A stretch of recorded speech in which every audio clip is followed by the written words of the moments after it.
Hi சகோஸ், எல்லாருக்கும் வணக்கம். இந்த கதையின் மூலம் உங்களுடன் இணைவது நான் மஹி. இப்போ வாங்க கதைக்குள்ளே போகலாம்.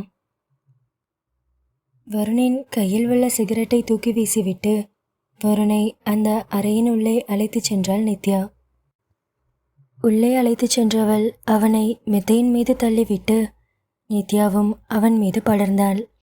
வருணின் சட்டையில்லா உடலை நித்யாவின் அழகிய கைகள் தீண்டத் தொடங்கியது. அவன் கழுத்து, மார்பு என்று அவன் உடல் முழுவதும் முத்தமலையை பொழிந்து கொண்டிருந்தாள் நித்யா. இதனால் உணர்ச்சிகளை இழந்த வருணும் நித்யாவை சட்டென்று இறுக்கி அணைத்தபடி அவளை கட்டிலில் புரட்டி போட்டு அவள் மீது படர்ந்து அவளுடன் காதல் விளையாட்டை ஆரம்பித்தான். இப்படியே இருவரும் கட்டிலேத்துதை நடத்தி கொண்டிருக்கும் அதே வேளையில் ஒரு பிரம்மாண்டமான ஏசி பாரில் சித்தார்த் ட்ரிங்க் செய்து கொண்டிருந்தார். அங்கு சித்தார்த்தின் எதிரே உள்ள இருக்கையில் கார்த்திக்கின் அப்பா அமர்ந்திருந்தார். தன் அடிவிழுந்த கன்னத்தை தழுவி கொண்டபடியே கார்த்திக்கின் அப்பா சித்தார்த்தை பார்த்து, "என்ன சார், நீங்கள் என் அடியாளுக்கு முன்னாடி என்ன அடிச்சிட்டிங்களே? எனக்கு உங்கள் மாப்பிள்ளைன்னு தெரியாது சார். தெரிஞ்சிருந்தா அவர் பக்கமே போயிருக்க மாட்டேன். நான் என்ன பண்ணட்டும்? ஆசையாக வளர்த்த பையன், பெரிய இடத்துல கட்டி கொடுக்கணும்னு அவ்வளோ கனவு கண்டு வச்சுருந்தேன். ஆனால் அவன் என்னடான்னா ஏதோ ஒரு சாதாரணமான பொண்ணை லவ் பண்ணி கல்யாணம் வரைக்கும் பண்ணிட்டான். எல்லாத்துக்கும் காரணம் உங்கள் மருமகன்தான். அந்த கோவத்தில் தான் சார் அவனை எப்படியாவது போட்டு தள்ளணும்னு அவ்வளோ பிளான் பண்ணி போனேன்" என்று கார்த்திக்கின் அப்பா சித்தார்த்திடம் பேசி கொண்டிருக்க, அப்போது சித்தார்த் சற்று டென்ஷனாக கார்த்திக்கின் அப்பாவை பார்த்து, "டேய், உன் பையனை இழுத்துட்டு போய் அவன் ஆசைப்பட்ட பொண்ணோட கல்யாணம் பண்ணி வச்சதுக்கே உனக்கு இவ்வளோ கோவம் வருதே? நித்யா என் பொண்ணு மனசையே மாற்றி அவளை என்கிட்ட இருந்து பிரித்து என்னை எதிர்த்து என் பொண்ணு கழுத்தில் தாலி கட்டியிருக்கான். அப்போது அவன் மேலே எனக்கு எவ்வளோ கோவம் இருக்கும்" என்று சித்தார்த்தும் தன் கண்களில் அவ்வளவு வெறியுடன் கார்த்திக்கின் அப்பாவிடம் கூறிக்கொண்டிருக்க, இதை கேட்டு அதிர்ந்து போனார் கார்த்திக்கின் தந்தை. "சித்தார்த் சார், என்ன சொல்கிறீங்க? அப்படின்னா அவனை அங்கேயே போட்டு தள்ளியிருக்கலாம்ல?" "டேய், அவன் அவ்வளோ சீக்கிரம் செத்துடக்கூடாது. அவனை நான் தான் சாவடிப்பேன், கொஞ்சம் கொஞ்சமாக. ஆஃப்டர் ஆல் ஒரு பொடி பையன் என்னையே எதிர்த்து என் பொண்ணு மனசை மாற்றி என் பொண்ணை என்கிட்ட இருந்து பிரித்து கூட்டிகிட்டு போயிட்டான்ல. நான் எவ்வளோ தவிச்சிருப்பேன் என் பொண்ணு இல்லாமல். அதே மாதிரி அவன் வாழ்க்கையிலேருந்து என் பொண்ணை பிரிக்கணும். என் பொண்ணு இல்லாமல் அவன் தவிக்கணும். அவனுக்கு பைத்தியம் பிடிக்கணும்.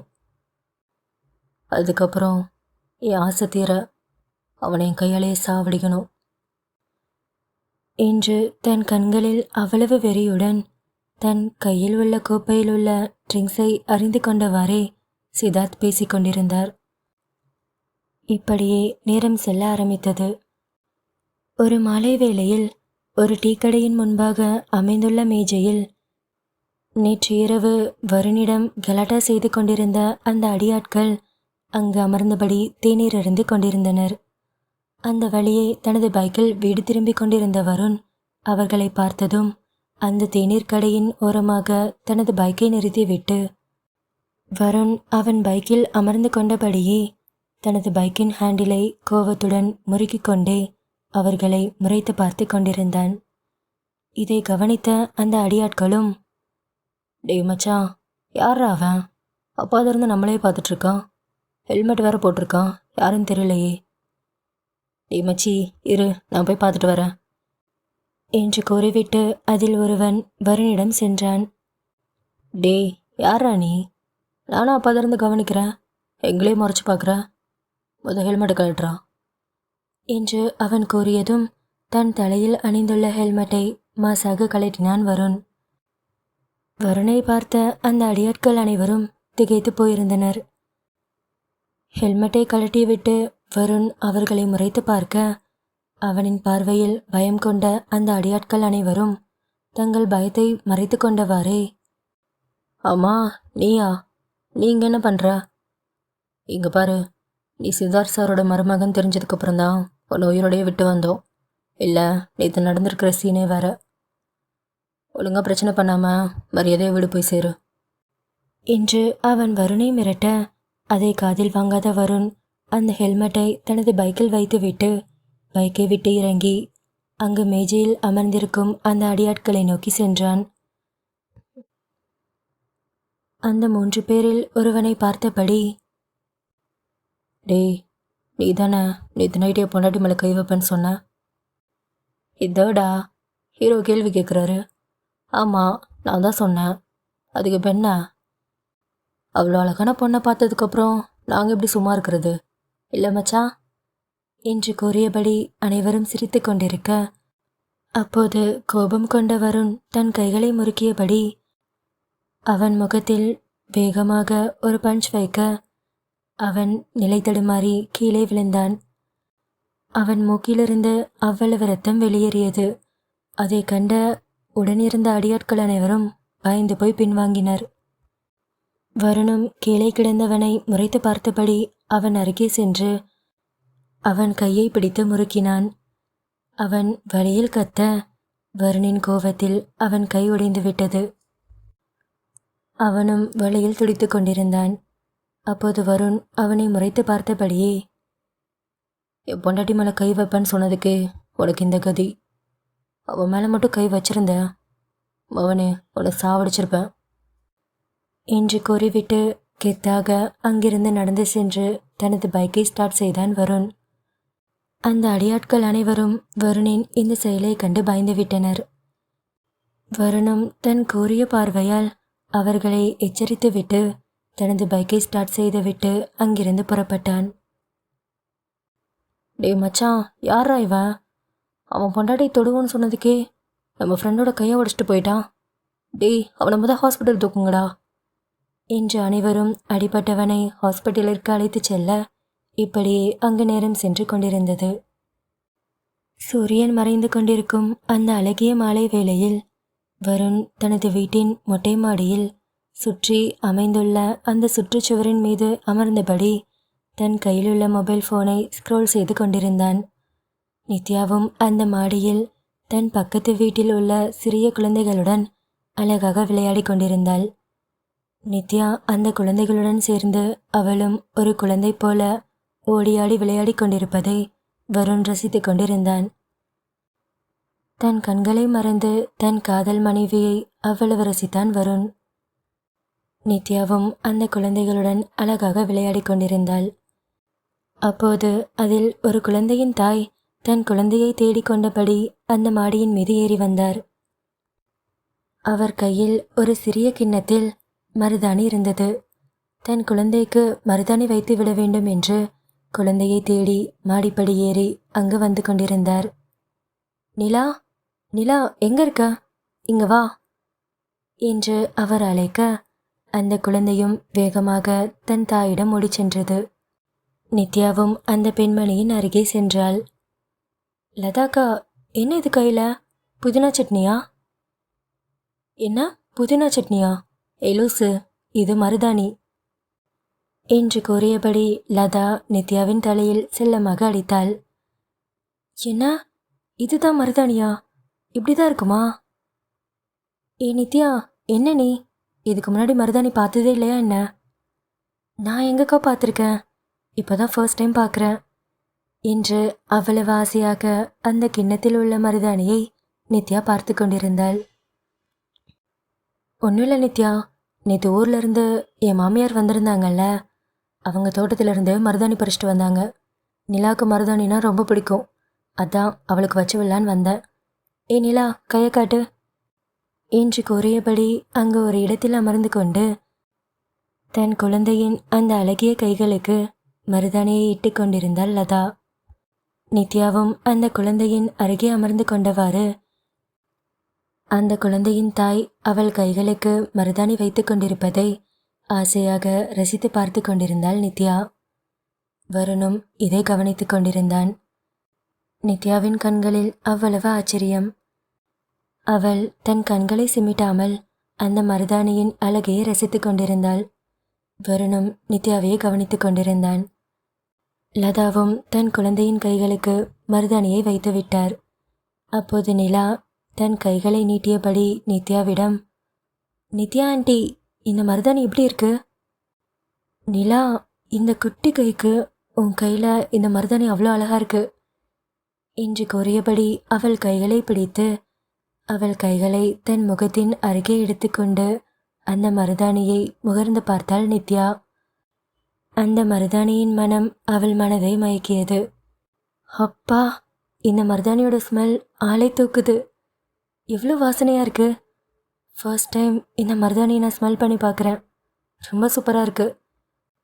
நிலா, காலையில் இந்த மருதாணி எப்படி செவந்திருக்குன்னு என்கிட்ட வந்து காட்டணும், ஓகேவா என்று நித்யா கூற, அந்த குழந்தையும் அழகாக சிரித்தபடி தன் தலையை ஆட்டிவிட்டு தன் அம்மாவுடன் சேர்ந்து அவள் வீட்டிற்கு புறப்பட்டார். நித்யாவும் அந்த குழந்தையை பார்த்து சிரித்து கொண்டபடியே வருணின் அருகில் வந்து அமர்ந்து கொண்டாள். வருணும் நித்யாவை பார்த்து கொண்டிருந்தான். வருண், எதுக்கு அப்படி பார்க்குறீங்க? ஏண்டி, அது சாதாரண மருதாணி தான். அது எதுக்குடி இப்படி வாய்ப்பொழுந்து பார்த்துட்ருக்க? வருண், என்ன நீங்க இப்படி சொல்லிட்டீங்க? நான் இது வரைக்கும் மருதாணி பார்த்ததே இல்லை. அவங்க அம்மா அவள் குழந்தைக்கு எவ்வளோ அழகாக மருதாணி வச்சு விட்டுருந்தாங்க. பார்க்கவே அவ்வளோ ஆசையாக இருந்துச்சு. நிலாவோட அந்த குட்டி கையில் அந்த மருதாணி அவ்வளோ அழகாக இருந்துச்சு. வருண், அதோட ஸ்மெல் இருக்கே, சான்ஸே இல்லைங்க. அவ்வளோ சூப்பராக இருந்தது. நான் இது வரைக்கும் மருதாணி வச்சதே இல்லை தெரியுமா என்று சற்று ஏக்கமாக தன் கையை பார்த்தபடியே கூறிக்கொண்டிருந்தாள் நித்யா. வருணும் நித்யாவை பார்த்து சிரித்துவிட்டு அவள் தோளில் கை போட்டு அவளை தன் மார்போடு அணைத்து கொண்டான் வருண். அடுத்த நாள் மாலை வேளையில் நித்யா தன் வீட்டில் தன் அத்தையுடன் அந்த சோஃபாவில் அமர்ந்து கொண்டிருந்தாள்.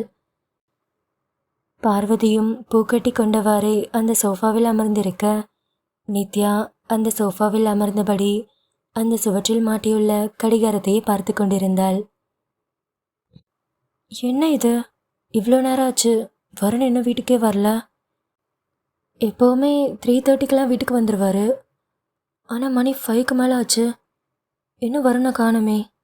ஃபோன் பண்ணாலும் எடுக்க மாட்டேங்கிறாரு என்று புலம்பிக் கொண்டபடி நித்யா வருணிற்காக காத்து கொண்டிருந்தாள். வெளியே தன் கணவனின் பைக் சத்தத்தை கேட்ட நித்யா சந்தோஷத்துடன் வேகமாக அந்த கதவை நோக்கி ஓடினாள்.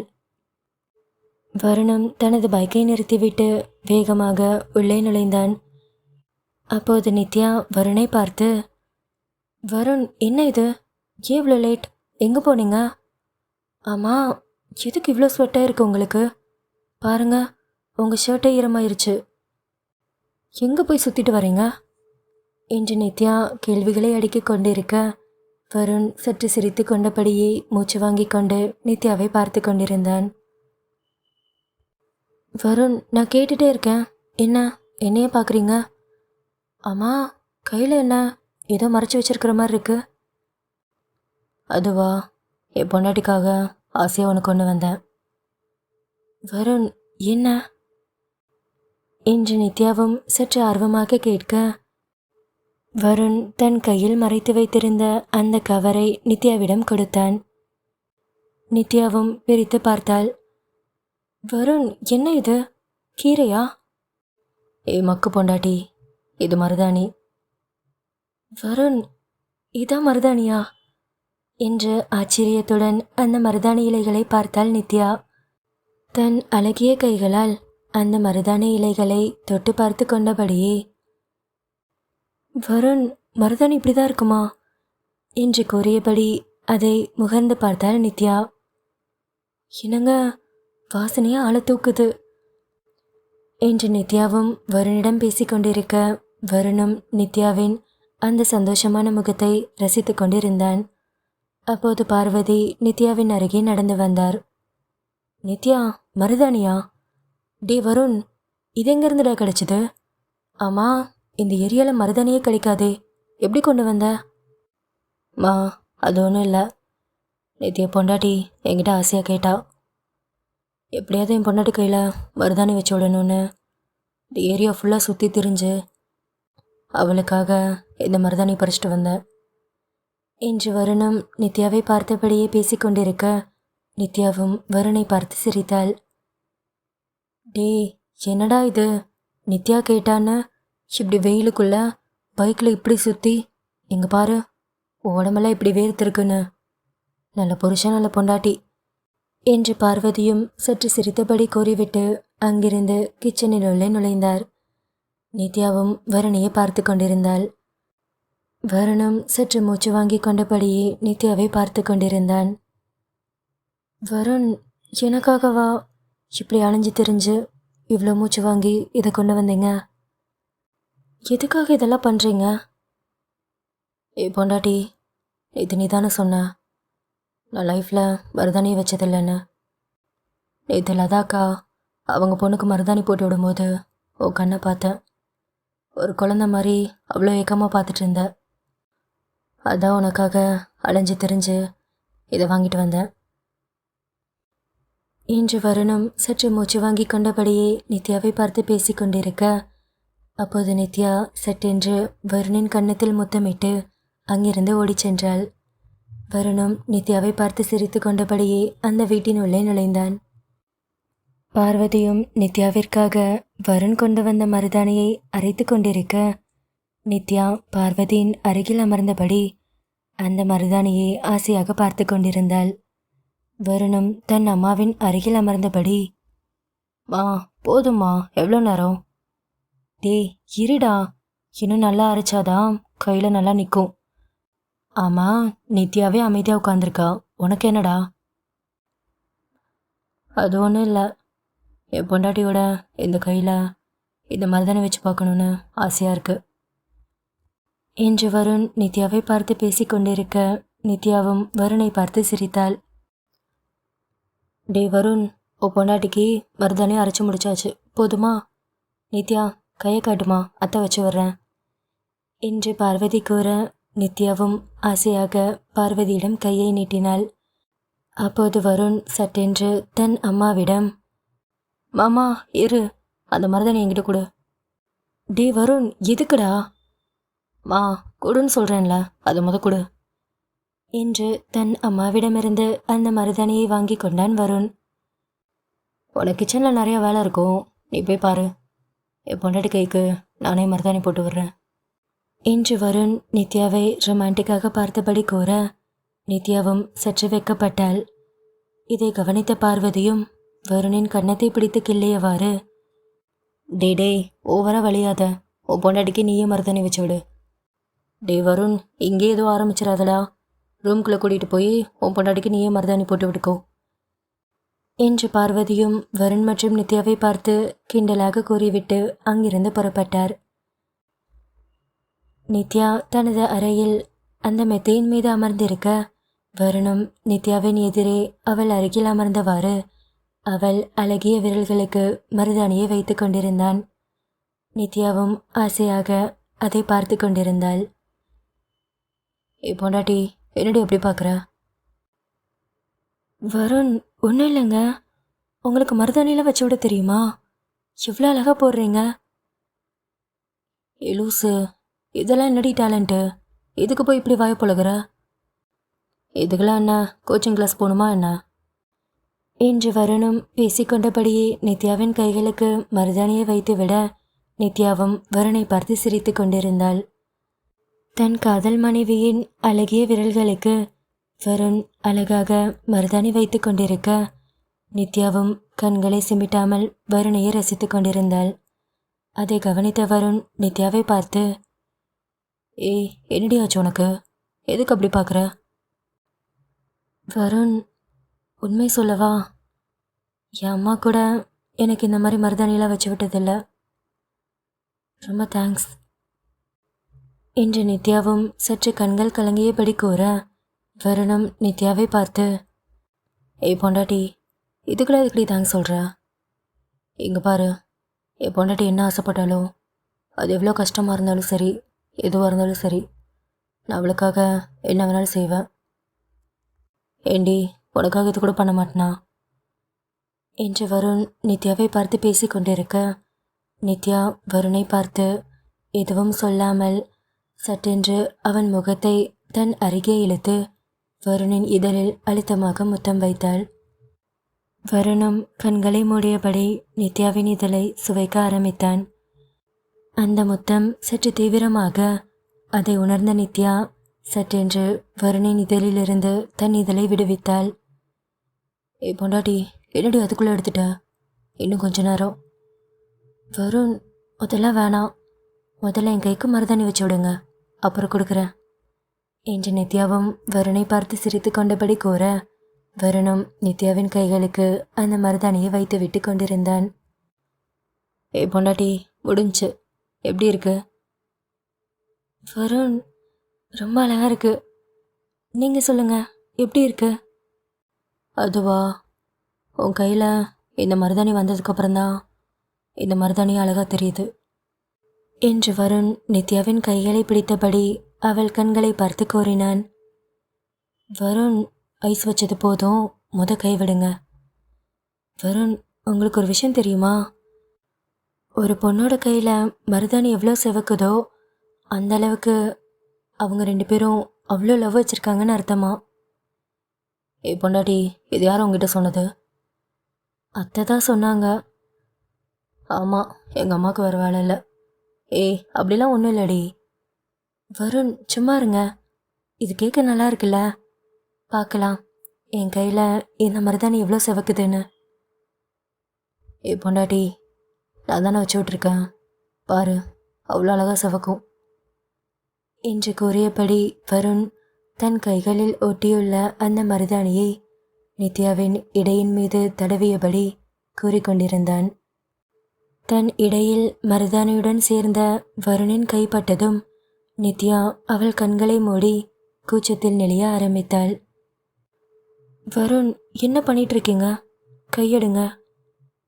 பொண்டாட்டி, எடுக்க முடியாது என்று கூறியபடி வருண் இன்னும் அழுத்தமாக நித்யாவின் இடையை பிடித்தான். வருணின் பிடியில் நித்யா கண்களை மூடியபடி தவித்து கொண்டிருந்தாள். வருண், சொன்னா கேளுங்க, ஒரு மாதிரி இருக்கு, கையெடுங்க. எடுக்க முடியாதுடி என்று கூறியபடியே வருண் அழுத்தமாக நித்யாவின் இடையை தடவ ஆரம்பித்தான். நித்யாவும் தன் உதடுகளை கடித்தபடி கூச்சத்தில் நெளிந்து கொண்டிருக்க வருண் நித்யாவின் முகத்தையே ரொமான்டிக்காக பார்த்து கொண்டிருந்தான். நித்யாவின் தவிப்பை கண்ட வருணிற்கு அவன் உணர்ச்சிகளை அடக்க முடியவில்லை. வருணின் கைகள் நித்யாவின் இடையிலிருந்து சற்று மேலே அவள் மார்பை நோக்கி நகர ஆரம்பித்தது. வருண், என்ன பண்ணிட்டு இருக்கீங்க? கையெடுங்க என்று வருணின் கையை தட்டிவிட்டாள் நித்யா. வருணும் சிரித்து கொண்டபடி வாஷ்ரூமை நோக்கி நடந்தான். அவன் அங்கு தன் கைகளை கழுவ வருணின் கையில் ஒட்டியிருந்த மருதாணியின் சாயம் அவன் கையில் நன்றாக பிடித்திருந்தது. பொண்டாட்டி, என்னடி இது? என் கை இப்படி சிவந்திருக்கு? வருண், ஆமாம், எவ்வளோ சூப்பராக சிவந்திருக்கு. அப்போ என் கையும் செம்மையாக சிவக்கும்ல? வாய மூர்றி, இது எப்படி போக வைக்க? வருண், இந்த ஸ்ட்ரெயின் அவ்வளோ சீக்கிரம் போகாது. என்னடி சொல்கிற? இதோட நான் இப்படி ஆஃபீஸுக்கு போகிறது? பசங்களாம் பார்த்தா என்னை செம்மையாக கலாய்க்க போகிறாங்க. வருண், இதில் என்ன இருக்கு? கெத்தா சொல்லுங்க, என் பொண்டாட்டி கையில் நான் மருதாணி வச்சு விட்டேன்னு. ஏண்டி, உன் கையில் மட்டுமா வச்சு விட்டேன் என்று கூறியபடி மீண்டும் வருணின் கைகள் நித்யாவின் இடையை நோக்கி செல்ல அப்போது நித்யா வருணிடமிருந்து சற்று விலகினாள். வருண், உங்கள் கை எதுக்கு இப்போ இடுப்புக்கு வருது? ஒன்றும் இல்லடி, நீ சாரியெல்லாம் கட்டியிருக்க, இடுப்பு வர அவ்வளோ செக்ஸியாக தெரிஞ்சு, அதான் தொட்டு பார்க்கலான்னு. அதெல்லாம் ஒன்றும் வேணாம், நீங்கள் கையை வச்சுட்டு சும்மா இருங்க, நான் போய் இதை அத்தைக்கிட்ட காட்டிட்டு வந்துடுறேன் என்று கூறியபடி வேகமாக அந்த அறையை விட்டு வெளியே ஓடினாள் நித்யா. அத்தை, இங்கே பாருங்க, எப்படி இருக்கு? நித்யா, ரொம்ப அழகாக இருக்குமா? இதை நைட்டு ஃபுல்லாக வச்சுக்கோ, அப்போ தான் நல்லா செவக்கும். ஆமாம், 2 கையிலையும் போட்டுட்டியா? ஆமாம் அத்தை, வருண் தான் 2 கையிலையும் வச்சு விட்டாரு. என்னாச்சு? ஒன்றும் இல்லைம்மா, எனக்கு கிச்சனில் கொஞ்சம் வேலை இருக்குது, வெளியே பூ பறிக்கவே இல்லை, அப்படியே செடியிலேயே இருந்தா ரொம்ப மலர்ந்து போயிடும், அதான் உன்னை பறிக்க சொல்லலான்னு பார்த்தேன். சரி விடுமா, நானே பறிச்சுக்கிறேன். மா, அதனால் என்ன, நான் பறிச்சிட்டு வரேன். டே வருண், உனக்கு மொட்டை எது பூ எதுன்னு கூட தெரியாது, நீ பாட்டுக்கு எல்லாத்தையும் பறிச்சிட்டு வந்துடுவ. நித்யானா கரெக்டாக பறிப்பா, வேணும்னா நித்யாவை கூட்டிட்டு போ என்று பார்வதி கூற, வருணம் தன் வீட்டின் பின்பக்கம் அமைந்துள்ள ஒரு சிறிய பூந்தோட்டத்திற்கு நித்யாவை அழைத்துச் சென்றான். வருண் உள்ளே சென்று அங்கிருக்கும் பூக்களை பறித்து கொண்டிருக்க, நித்யாவும் சற்று வெளியே நின்றவாறு, வருண் அது இல்லை, கீழே இருக்குல்ல, அதை பாருங்க. ஏண்டி இதை பறிச்சா என்ன? ஐயோ வருண், அது இன்னும் மொட்டாதான் இருக்கு, நாளைக்கு தான் மலரும். நீங்கள் அதை விட்டுட்டு கீழே இருக்கிறத மட்டும் பாருங்க என்று நித்யாவும் வருணிடம் கூறிக்கொண்டிருக்க, வருணம் நித்யா சொல்லும் பூக்களை எல்லாம் பறித்து கொண்டிருந்தான். அப்போது நித்யாவும் அந்த தோட்டத்தின் உள்ளே செல்ல, அப்போது நித்யாவின் காலில் ஒரு முள் குத்தி அவள் சற்று கத்த ஆரம்பித்தாள். அதை கவனித்த வருண் அந்த பூக்களை கீழே போட்டுவிட்டு வேகமாக நித்யாவின் அருகே ஓடி வந்தான். ஏய், என்னடி ஆச்சு? ஏன் கத்தன? வருண், என்னன்னு தெரியல, காலில் முள் குத்திருச்சுன்னு நினைக்கிறேன். ஏய், அடங்கி ஒரு இடத்துல இருக்க மாட்டியாடி? அங்கேயே நிற்க வேண்டியதானே, எதுக்குள்ள வந்த என்று நித்யாவிடம் கோபமாக கூறியபடி அவள் கால்களை தன் கையில் ஏந்தியபடி அவள் பாதத்தை பார்த்து கொண்டிருந்தான் வருண். வருண், வலிக்குது. ஏய், அமைதியாரி என்று கூறிய வருண் சட்டென்று நித்யாவை தூக்கி கொண்டான். என்னங்க, என்ன பண்ணுறீங்க? ஏண்டி, உன் காலில் தான் முள் குத்தி இருக்குல்ல, எப்படி நடப்ப? வருண், அதுக்குன்னு தூக்கிட்டேங்க, யாராவது பாத்திர போகிறாங்க. ஏய், பார்த்தா என்னடி? என் வீட்டுக்குள்ளே என் பொண்டாடி நான் தூக்குறேன், எவன் என்ன சொல்லுவான்? வருண், இறக்கி விடுங்க. ஏ பொண்டாட்டி, உன் கால் வலிக்கும்ல, உன்னெல்லாம் இறக்கி விட மாட்டேன், கொஞ்ச நேரம் அமைதியாரு என்று கூறியபடி வருண் நித்யாவை தூக்கி கொண்டு தன் அறையின் உள்ளே நுழைந்தான். உள்ளே நுழைந்தவன் மெத்தையில் நித்யாவை அமர வைத்துவிட்டு அவள் பாதங்களை தன் மடியில் வைத்து கொண்டவாறு அவள் பாதத்தில் குத்தியிருந்த முல்லை எடுக்க முயற்சி செய்து கொண்டிருந்தான். ஆனால் நித்யா வழியில் கத்திக்கொண்டு அந்த முல்லை எடுக்க விடாமல் தன் கால்களை ஆட்டியபடி சினுங்கிக் கொண்டிருந்தாள். ஏய், எதுக்குடி இப்படி ஆடுற? கொஞ்சம் அமைதியாரு. வருண், வருண், ரொம்ப வலிக்குதுங்க, வேணாம். ஏண்டி, ஒரு சின்ன முள் குத்துனதுக்கு இப்படி துடிக்கிற? நாளைக்கு உனக்கு பிள்ளை பிறந்துச்சுன்னா அந்த வலி எப்படி தாங்கிப்ப? வருண், அது நடக்கும்போது பார்த்துக்கலாம். ஓய், என்ன இப்படி சொல்லிட்ட? நீ காலேஜ் முடிக்கணும் தான் நான் சும்மா இருக்கேன். நீ காலேஜை மட்டும் முடி, ஸ்ட்ரைட்டாக பேபி தான். வருண், என் கண்ணை பார்த்து சொல்லுங்க. இப்போ மட்டும் என்ன நீங்கள் சும்மாவா இருக்கீங்க? ஏய் பொண்டாட்டி, உனக்கு புரியலடி. இப்போ நான் கூட ஒவ்வொரு டைம் இருக்கும்போதும் உனக்கு பேபி ஃபார்ம் ஆகிடக்கூடாதுன்னு ஒரு பயத்திலே இருப்பேன். அதனாலேயே என் ஃபோர்ஸு ஸ்பீடெல்லாம் கொஞ்சம் கம்மியாக தான் இருக்கும். என்ன சொன்னீங்க? உங்கள் ஃபோர்ஸு ஸ்பீடெல்லாம் கம்மியாக இருக்கா? அப்புறம்?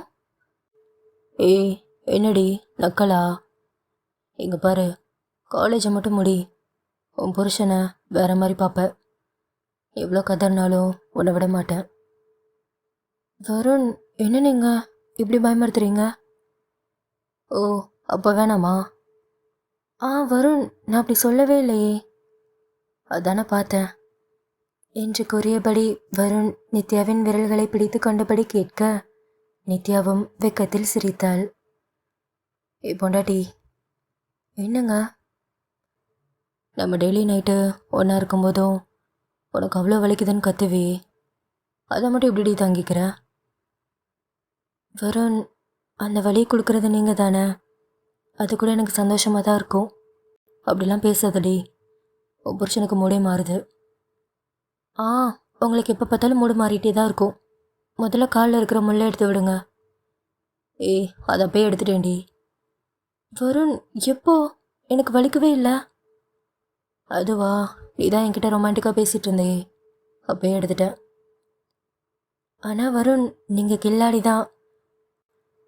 ஏதோ பேசி மயக்கி என் மூடையை மாற்றிட்டீங்கல்ல என்று நித்யா கூறி சிரிக்க, வருணும் நித்யாவின் கால்களை தன் மடியில் வைத்துக்கொண்டு அவள் பாதங்களை பிடித்து கொண்டபடி அவனும் நித்யாவை பார்த்து சிரித்து கொண்டிருந்தான். இந்த கதையுடைய அடுத்த பாகம் சீக்கிரமே நம்ம சேனலில் வந்துடும். மறக்காமல் சேனலை சப்ஸ்கிரைப் பண்ணி வச்சுக்கோங்க. கதை பிடிச்சிருந்துச்சுன்னா வீடியோக்கு ஒரு லைக் பண்ணிக்கோங்க. கதையை பற்றின உங்கள் கருத்துக்களை கமெண்ட்டில் சொல்லுங்கள். என்னோட நீ இருந்தால் தொடர்கதையின் அடுத்த பாகத்தில் உங்களை வந்து சந்திக்கிறேன். தேங்க்ஸ் ஃபார் வாட்சிங்.